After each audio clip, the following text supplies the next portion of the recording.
I hear a lot of guys say, how many reps should I do? How many sets should I do? Let me tell you, a lot of this is instinctive. One thing I must tell you, and guys, you have to realize what you want.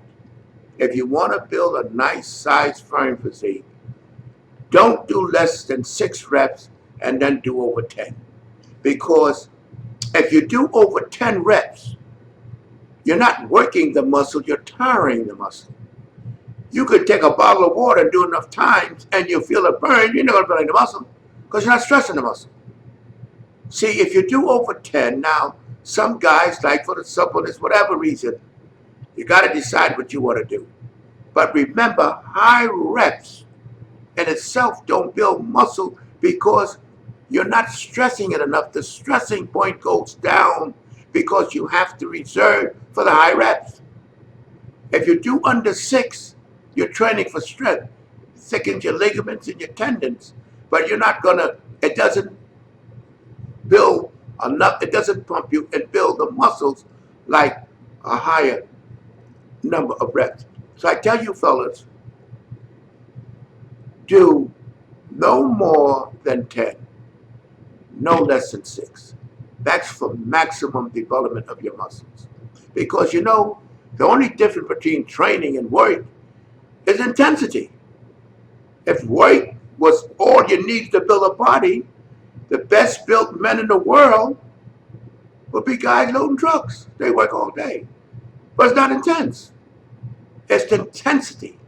That's why I say slow reps may bring out more definition, but it won't build the muscle because, it'll build the muscle, but it won't build it as big as it would, or as beautiful as it would, in my opinion, if you do more repetitions. Because you see, it's the more work you could do in the shortest period of time is what to know how fast your body grows, your muscles grow. See, because say you got a 50-pound dumbbell, bar, or whatever, right?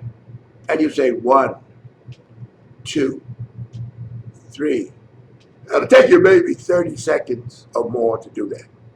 Say if you could do that same amount, not cheating at all, same amount of work in 10 seconds. You know how more intense that work is to the muscle? How live that muscle comes? Because you're like shooting with an electric shock. But that slow stuff, which a lot of guys, slow is if you want, and not only that, if you increase the repetitions of your work, it's also good on the respiration. You see, because the faster you do a set, the better your respiration increases. You don't, because you're doing it fast. Now the difference between work and training is the intensity of it. And that's one of the reasons why guys don't understand the basics. You don't go in there just because you're being there 2 hours doing 10 sets and you wonder why you're not growing, but it's not tense enough. Might as well go load trucks at UPS. They should have the best bodies in the world because they do it when they lift up boxes.